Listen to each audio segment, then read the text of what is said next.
Welcome to the Gamification Quest podcast series, where we showcase the voices behind our new collection on gamification and game-based learning, the Sententia Anthology. I'm your host, Monica Cornetti, and in each episode, I sit down with one of our authors to explore the ideas and stories they've brought to life in their chapter. Together, these conversations reveal how creative, passionate professionals are transforming the way adults learn. Let's dive in.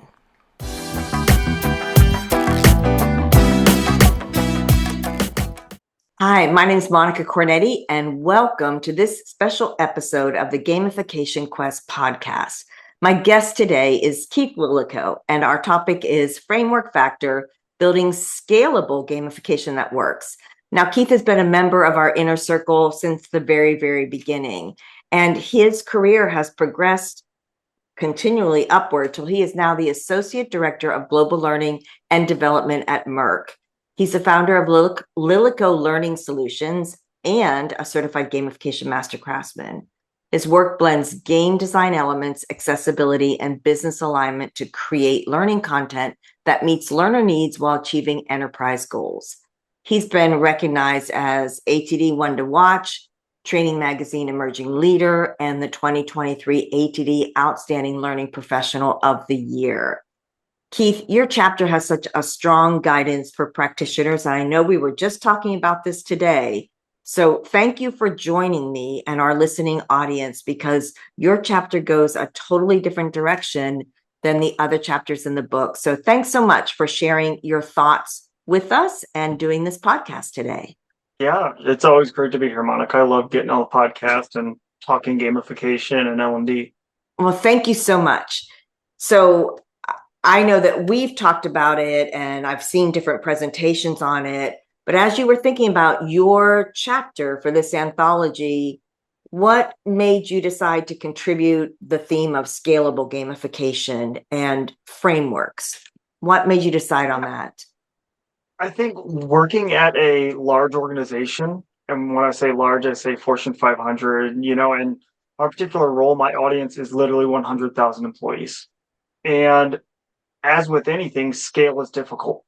Whether it's L&D, gamification, or starting a restaurant, right? Anytime you have to scale, it's difficult. But the problem is other industries have clear roadmaps on how they scale. L&D doesn't have that roadmap. So what you see is as it gets bigger, you have people putting out great content, but it's all disjointed. This group's doing something over here, this group's doing something over there, and it might be great, but it doesn't flow, and the learners get confused. So it's all about how do you scale the L&D and the gamification to a level that everything runs like clockwork. It's just everybody's consistent, and it goes well beyond branding.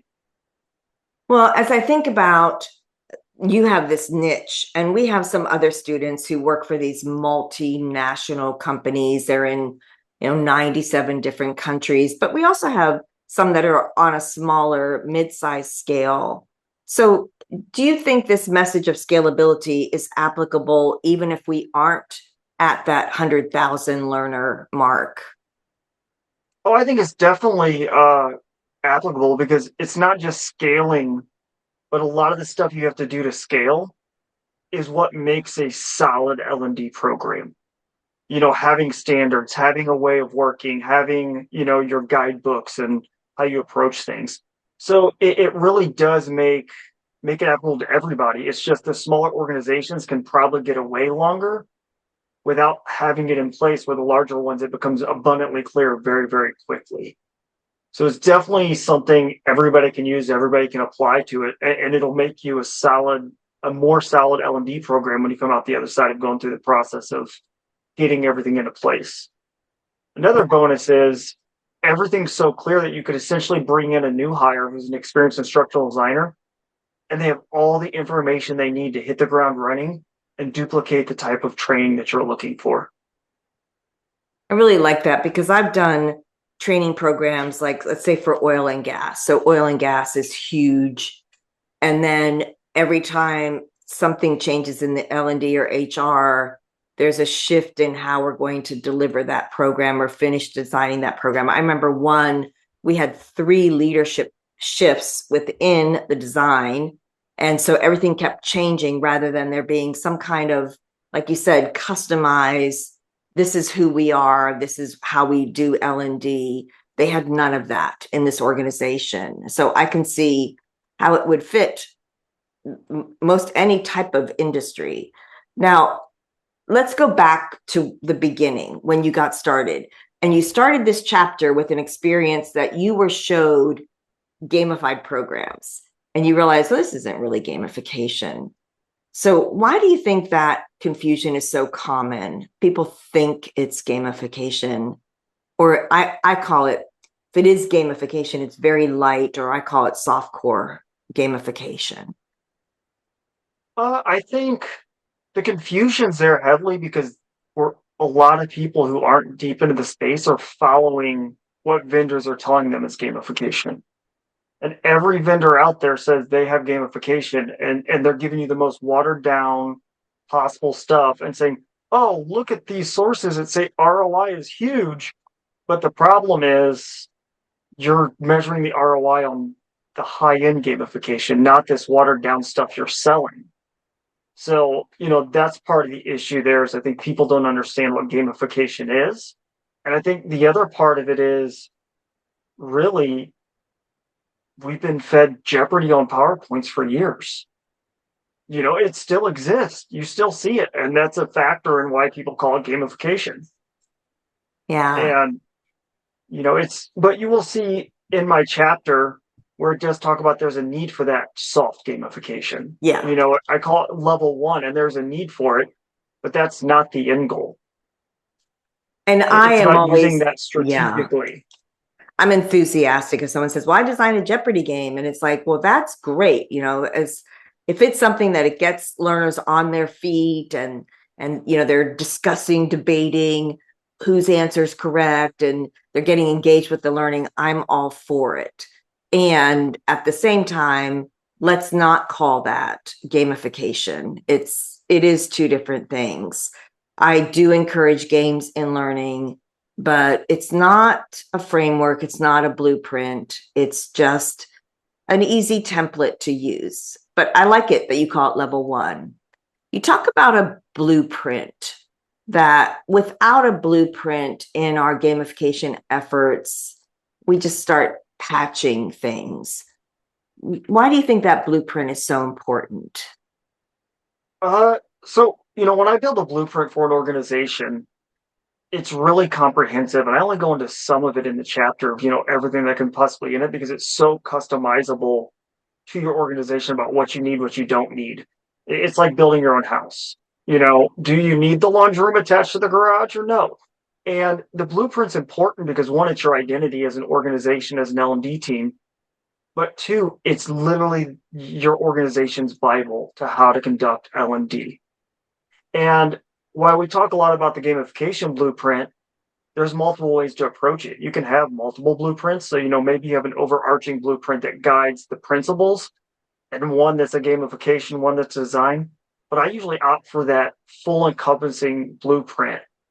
And I've built blueprints for organizations that are 200 slides long and people are like, oh my gosh, that's way too much. But it's like, but you don't read the blueprint cover to cover. When they're building the bathroom, they're not looking at the blueprint for the kitchen. They're flipping to the bathroom. Right. And I think that's why it's so important is because it gives you everything you need to know. You just have to use it as that reference guide as you go through. Yeah. And it's so essential. I know I've been involved in big enterprise building programs, and the blueprints there are a little, but like you said, when we're looking at the duct work in a particular section, that's what we're looking at, is where that duct work is supposed to be. How was it designed by the architect and then laid out? And the same thing as we think about our learning programs, because we do just start, it kind of ends up looking like a Frankenstein version of L&D, because where does this fit now? We'll just keep building it. So when we think about that framework or the blueprint, you also bring in a common language that people use, like you have a level 1, a level 2, and a level 3 where you are.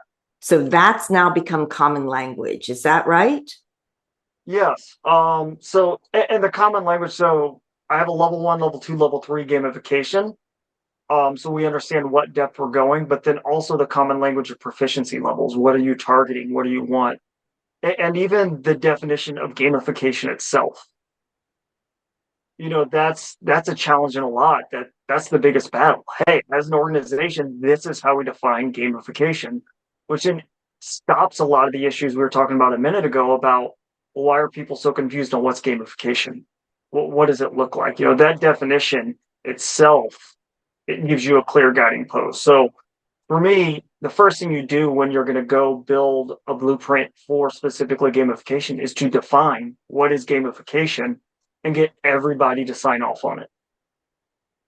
Now, how does that work with your subject matter experts? So I know I've heard you use words like light, strategic, immersive. So if I'm a subject matter expert and I think my course should be designed like this, how do you know what will be most effective for a particular course or approach? Like if you had go ahead.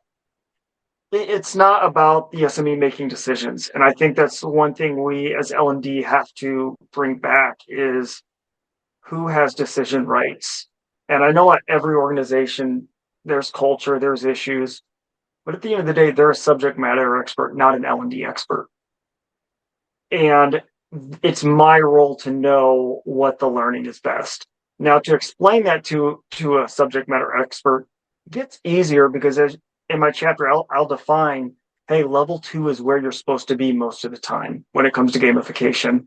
And they're going to get used to seeing that level 2. And sometimes you're reeling back in, but that's when you come back to your definitions of 1, 2, and 3 and say, great, you want this. That's a level 3. Let me inform you the resources and the cost that's going to take to develop versus a level 2. But if you have it clearly defined what lanes are each lane, then you can come back more prepared saying, well, that fits into a level 3, just an estimate. Here's the resources and cost it would take to build it. And usually when you start giving them big numbers and long timelines, they back down real quick. Oh, we don't have time for that. Yeah. So it's really setting you up to come to the conversation and say, great, this is what you want. Let me show you what that requires. Yeah. And it's good that people understand that we can do that. We certainly can do it. It takes, I call time, money, and talent.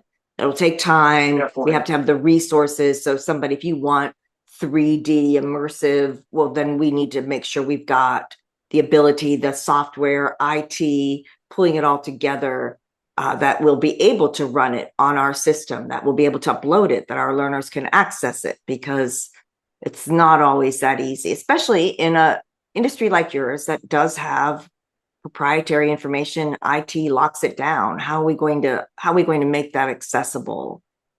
So let me think. If you were to have your readers, our readers of the anthology, take a story or an inspiration away from your chapter, what would be one of those that you would really hope that they would go and they would tell somebody else about it? This is what I learned from reading that. I think it's the single biggest thing is whether you're going to gamify or not, you always approach projects the same way as if you were going to gamify. And the reason being is the first step in gamification is truly understanding your audience, understanding the learners. And if you dig in deep, just like we do when we're going to gamify a program, even if you don't gamify, you now are armed with the knowledge you need to make a non-gamified learning program that's going to be head and shoulders above if you just started creating. And I think that's where it all comes down to: start first, start right. So in most of the blueprints for organizations I work with, it's always approach a program like it's going to be gamified, whether it's in the end it is or not. The first few steps should always be the same. Yeah, we always ask like why and who and why. And so I know we have a question. We have a community of practice that Keith is a very active member in it. And a member of our community of practice asked today about data research. She has a prospective client, so she's asking about specific data that supports learner personas to avoid that one size fits all. And I responded, well, I think you're going to find more anecdotal, but you'll find hard data in marketing, because marketing's been doing it forever. And we could find any number of sources for that hard data in marketing. Why would we think learning is any different? We don't try and sell one product to everybody. Why would we do the same in learning? So I know you recommend learner personas. So how do you do that inside a company that has 100,000 learners? How are you making sure you're not designing one size fits all? The first thing to do is take any learner personas that your organization has and throw them out the window, because organizations do them wrong. Not that they're intentionally doing it wrong, but most of them, when you see them, it's like, oh, this is Carrie, and she's been on the job 4 years, and she has aspirations to become a people leader. And it's like, that's great. That tells me nothing about her. Maybe that she might be engaged in learning with professional development, but throw them out the window and rebuild them. So include that information, but just make it not the main focus. And then you start digging into, like we talk about, building those true learner personas with the motivators and the background stuff like that. At a larger organization, it's impossible to get everybody. So you start by digging into like the organization itself. If you work in an organization that has a very noble cause, likely a lot of people there are going to be high idealism, right? So you have to make inferences based on what you can tell. Sales teams are historically high status, high power, and highly competitive. Mm-hmm. So you can start to make those inferences. And then if you have the availability, run the focus group, send out questions, and dig in more about it and get a cross section. It's never a perfect science. You're never going to have the exact dial-in unless you have an audience of one. So really just make your inferences based on the information that you have. I can usually look at an organization, pull up their website, and dial in what a good amount of what their learners' motivators are, and don't take money off the table, in the sense of a lot of people are motivated by money. Yeah. They're motivated to spend, they're motivated to save. In high-paying organizations, you have to take that into account. Whether you want to say people are shallow or not, people are inherently shallow and are there for the money. They may not be there for the greater cause. And that's the real looks that you have to consider when you're going into it. Yeah, I was talking with somebody who's going into an onboarding program this week, I said, would you send me some ideas on how they are leading their onboarding? And he said, what are you looking for? I said, are you engaged? Or do you feel like the organization has a reason for being? Do you feel like you're doing meaningful work? And he said, I'm doing it for the money. I was like, yeah, I know, but it would help if it's meaningful work, but we can't take that off the table.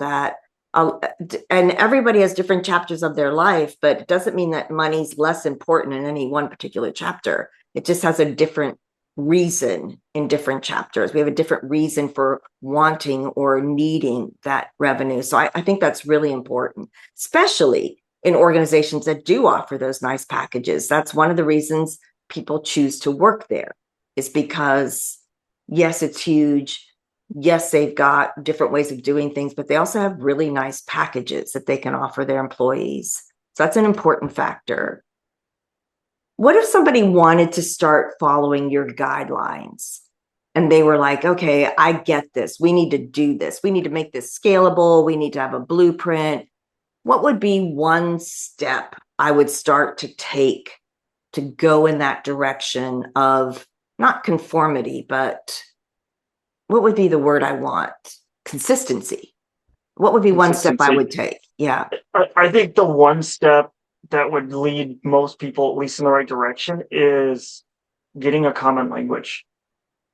I think that's the big step in the right direction. At least if you can get everybody talking the right language or the same language, you can communicate with each other and say, hey, we want a level 1, and they all know what level 1 is. We know, I want gamification. We know what we know gamification is. Things like that. I think that's probably, if you can't do all of it, that's probably one of the most important things, is get that common language. And even if it's just the common language in your L&D department, not in the entire organization, start there. Because I guarantee if you walk around your L&D department of any size that's bigger than, 15 and ask them, hey, what does this mean? What does a level one, let's take gamification off the table and go, hey, what does a level one e-learning mean? You're going to get 10 slightly different answers. So you Yeah. really have to drive in that common language, even with your own groups, your own immediate teams, so that you're all speaking at the same level when you're attacking something. Yeah. And I'm thinking about companies where we have done that and the trainer and even just the not arguments, but the little skirmishes about what it means and why their team can't do that. Their team is unique. Their team is different. Like they are so special that they don't fall under the norms. And so they don't get that common language. And I have learned that no one is that unique or different because we're all dealing with people. We've got a product or service we're offering. We've got people, got customers to serve. So we can come up with that common language. That's really good. Really good. Do you think that we'll continue to see an evolution of gamification and game-based learning, especially at that level that you are in these large companies? Do you think I it's think we're going something? to Yeah, go ahead.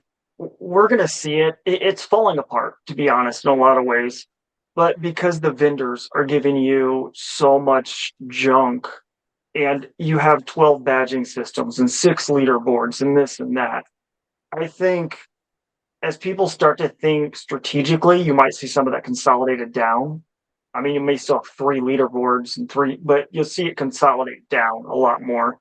And I think we're almost due for time to see a shift of what these people typically classify as gamification to more of the motivational drivers behind gamification. So almost shifting into the game theory approach versus the actual I'm playing a game approach.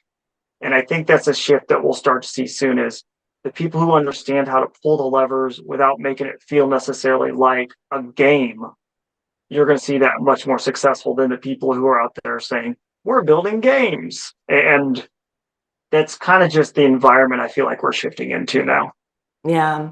And I think it probably does depend on industry and the demographic that is coming into that organization. Who are they designing for? What are they designing? And what expectations are of the demographics as far as what learning is going to look like. We know that training and access to professional development is so important, especially to younger demographics coming in. So how do we help fulfill that within the organization, still meeting our needs? And so a lot of that comes down to the gamification, game-based learning, the journey, the player journey, the professional development.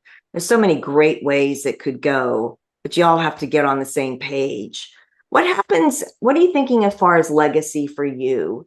What happens if 5 years from now, you're not with that organization anymore? Do you think it would continue, the I framework? think I think the framework largely would continue. I think there's variances, of people have different preferences, stuff like that as leadership changes. But if nothing else, the idea of this standard guide will continue on. And I think that's logical enough because most people can recognize we need this. It's just nobody wants to buckle down and actually create it because once they dig into how comprehensive it is, they're like, oh, this is too much work. As I started building one for my organization, I know you were involved, and it was a year and a 18-month process to build it. And it wasn't 18 months of everyday working on it, but just getting connected to the people you need to connect with to have the conversation, to get agreement. To get a single agreement on something could take weeks by the time you schedule meetings, get them to talk about it, go, oh, I'll think about it. And so it is work, and you have to really take the time to build it out. And I think at least my legacy is the framework will be there. Now they may change out the color, they may change out the parts, but the grounded framework is still there. Yeah. And I like that so much because it makes sense. Like going forward, regardless of what leadership or what kind of courses or what the company's focused on, there's that common language. This is what we need. SME comes to you and says, this is what we need. And then you can start explaining costs and time and level 1, level 2, level 3, what the impacts are. And people understand that language. So they understand how to work within it. I really do like that very much. And I think it will like you said, they might change some things, but I think the framework will stay, and then they'll work through that.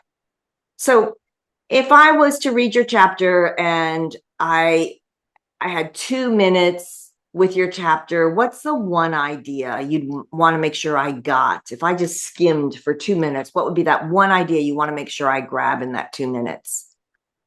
I think that you have to shift from being this tradesman that's really good at one thing and begin to think strategic.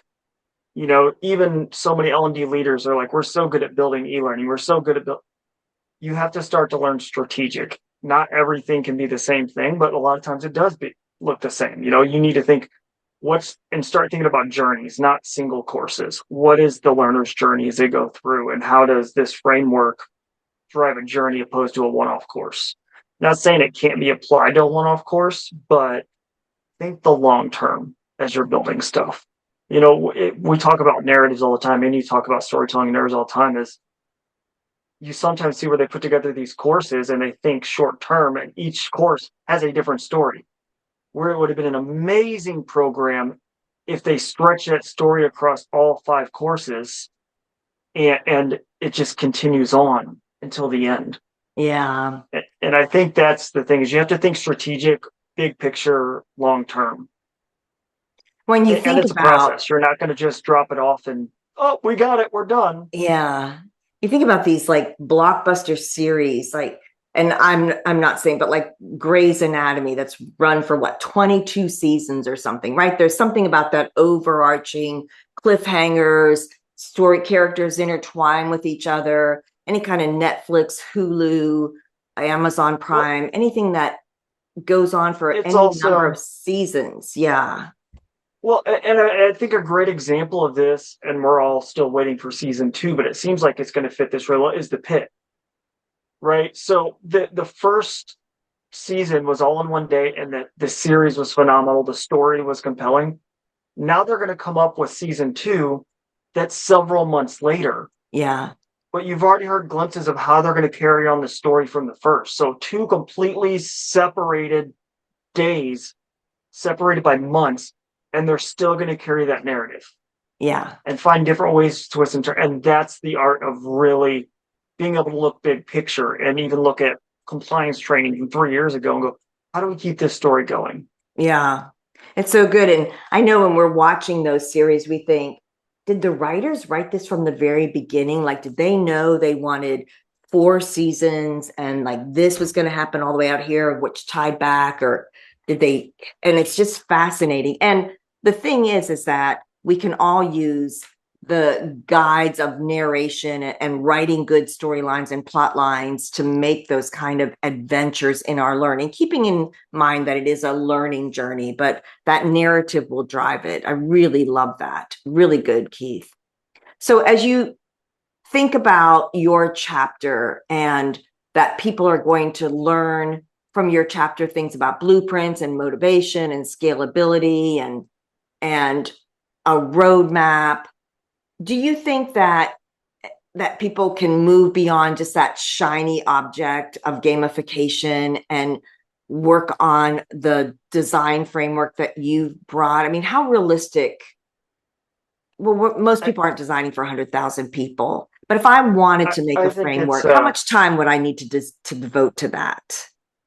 I mean, it really depends on, the buy-in from your organization. And it's not about the number of people at the end of the day. You could be designing it for an organization of 200 people. It's about, there's variables like how much freedom do you have? Are you that L&D department that you rarely see that has the iron fist and says, we're going this way, and everybody's like, okay. But it doesn't take long. You can hammer out the pieces of this very, very quickly. A lot of the time spent on developing the blueprint was getting the buy-in, getting approvals, getting this and that. You can build the blueprint very, very quickly and even use it internally, in your L&D team, where you're like, hey guys, this direction we're going to go. Right. And get that buy-in quickly versus having to expand it to the entire organization. That's where the scale and the complexity and the hours of churn come in, is when you really try to go to that massive number. but the early part of it is really easy going and really quick going, Yeah. especially if you already have materials in your organization that pretty much say some of this. Then it's just curating and compiling and putting it in a manner, in a logical way that makes sense so that they can then build it out. Yeah. And don't rely just on your internal resources. You can pull in, hey, how is this organization doing this? This is I like this. Let's work this into what we're doing. Or, you know, common language. Google common language in L&D, find some good ones, define them, and to be honest, most people aren't going to push back unless it's a hot button topic. Right. Like take your liberties where you can and just sneak some stuff in that we really need to work on this, and people may not even push back. I really like the idea of using it within your L&D team, because then when subject matter experts come to you, you have this team that knows this is how we define level 1, level 2, level 3. So which would you like? And this is how much time it will take, because a lot of times subject matter experts just want you to take their 152 PowerPoint slides and turn that into an e-learning and make that engaging and make it like a game. And they're not really understanding what it takes for adult learning to really be effective and to work. So I almost really like picture that. talking to the SMEs like when you roll up to the car wash. They're like, all right, which level do you want here? And this is what's in it. That's almost how I view like working with the SMEs. They roll up and you're like, here's your car wash list. I love How it. clean do you want your car? But by the way, the price from 1 to number 3 is like 10 times the cost. Yeah. Sign You up give them for a little a $2 card. car wash for Which, a spray of water. yeah, which features do you want? I love it. It's really good. Thank you for that. When Keith talks about not having to do it alone, we're at L&D conferences a lot together. And Keith, like I'll be working at our booth for Sententia, and Keith will stop by and say, you need to go talk to so-and-so at this booth over there. They've got a great way of doing X. He's always out talking to people about what they're doing. He's looking for ideas. He never tries to have all the solutions just from his own experience. He knows that there's other people out there who are doing great work, and he's always seeking them out and talking to them and seeing how that can fit in with what he's doing. So I would encourage you to listen and read Keith's chapter. It's called The Framework Factor. And he's talking about scalability, but just like he said here, even if you're working in a smaller mid-sized company, it still applies, and we can get that blueprint. We can get that common language. So Keith, thank you so much for being here for this interview. It was really great. Pre-sales will start. They probably will have started by the time that we run this podcast. So we're doing pre-sales. Book will be live in GameCon in New Orleans the 3rd, 4th, and 5th, 4th, 5th, and 6th of October. So we'll have some hard copies there.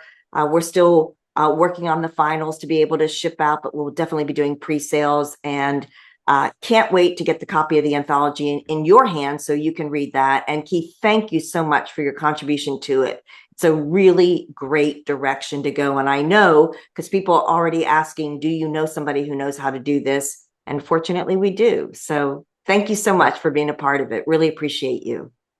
Yeah, thank you. It's been great to be here. Thanks. Thank you for joining us for this episode of the Gamification Quest podcast series. If you'd like to go deeper, you can get your own copy of the Sententia Anthology, where you'll find all of our authors' chapters collected in one place. Simply go to www.sententiagamification.com/anthology. And if you're ready to take the next step in your own practice, visit our homepage at www.sententiagamification.com to explore our certification programs and our community of practice. Until next time, keep designing learning that engages and transforms.